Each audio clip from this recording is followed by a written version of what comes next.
What's up everybody? JP is back pour un autre review et aujourd'hui c'est l'heure d'une comparaison entre 4 boules de la compagnie Hammer. Donc la Black Widow 2.0, la Black Widow Hybrid 2.0, la Black Widow Goose et la Hand Vitour Pearl. Donc la boule la plus récente tout simplement sortie il y a quelques jours. Simplement 4 boules de type asymétrique à bas RG. 3 d'entre elles sont à haut différentiel. Entre autres les Black Widow on parle de 0.58. Et la Hand Vitour Pearl qui est beaucoup plus bas avec un différentiel de 0.34 de différentiel. Donc, une boule qui va dégénérer un peu plus de contrôle. Donc, je suis impatient de vous les démontrer derrière moi. Si vous n'êtes pas abonné à ma chaîne YouTube, vous pouvez toujours le faire en tapant mon nom dans la barre de recherche en lettres minuscules afin de vous y abonner. Maintenant, sans plus tarder, c'est l'heure de vous démontrer la différence entre ces 4 boules-ci.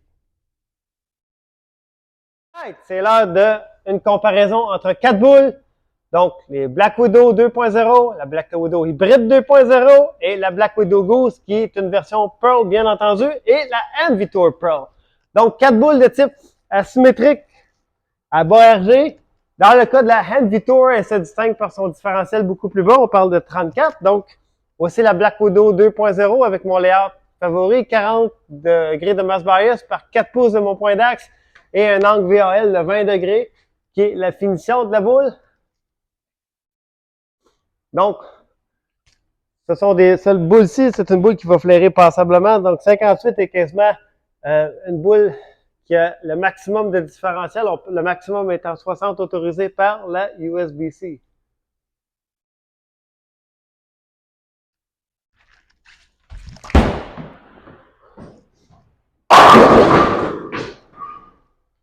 Donc, vous avez vu, c'est une réaction très contrôlable au niveau de la Black Widow 2.0. C'est une boule qui est nettement idéale dans les conditions fraîchement huilées où vous voulez contrôler la plaque sec. Vous allez avoir une réaction très continuelle. Vous ne voulez jamais voir de flip lorsque l'huile est sur le devant et la friction est très dominante.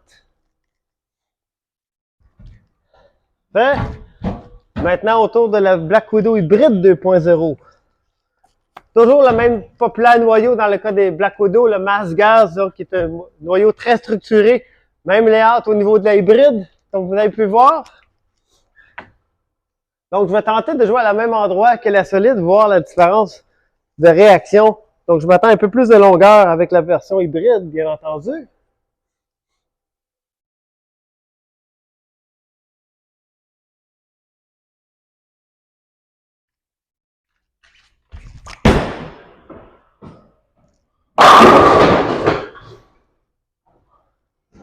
OK. Donc, la hybride, lancée à la même endroit, on voit qu'elle dégénère un peu plus de longueur et un peu plus de finition en profondeur.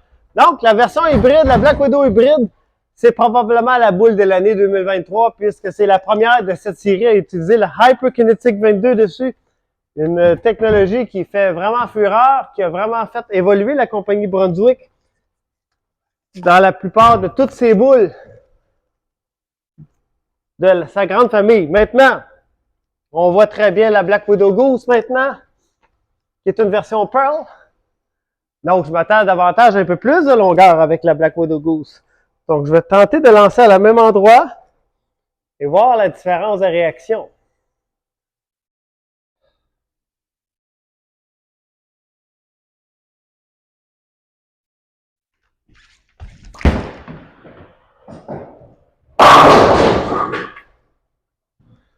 La boule a dégénère beaucoup de longueur, mais une finition davantage un peu plus tardive. Donc, vous voyez très bien que les 3 Black Widow se complètent parfaitement, une d'entre elles. Donc, quand la transition s'est effectuée et que vous voyez que la version hybride commence à trop courber, la version Pearl vient jouer le parfait rôle. Maintenant, la Hand Vitour Pearl, là, ça va être intéressant de jouer à la même endroit. Qu'est-ce que ça fait?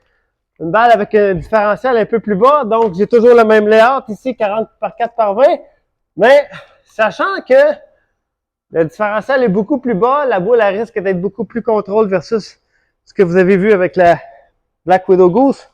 Donc je vais la lancer simplement à la même endroit encore et voir comment est-ce que la boule va répondre.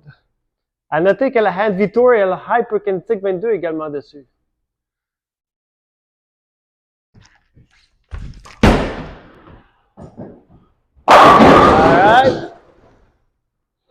Alright.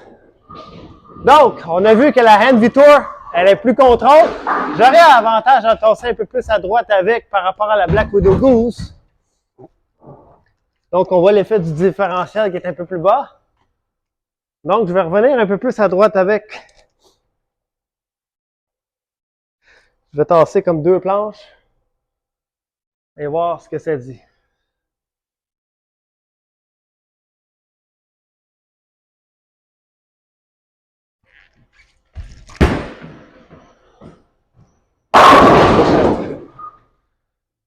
Donc, c'était la différence entre ces 4 boules de la compagnie Hammer, qui fait partie de la grande famille Brunswick. On a vu que la Heavy Tour Pearl dégénère plus de contrôle, tout en gardant son énergie pour la plaque sec.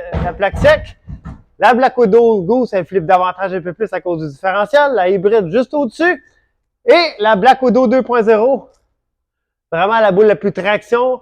Donc, si je les catégorise, la version solide est en haut, la hybride, la Black Widow Goose et la Heavy Tour Pearl. Si vous avez des questions au sujet de la grande famille Brunswick et les produits, n'hésitez pas à commenter le lien en dessous de mon vidéo et il me fera plaisir de vous répondre à toutes vos interrogations.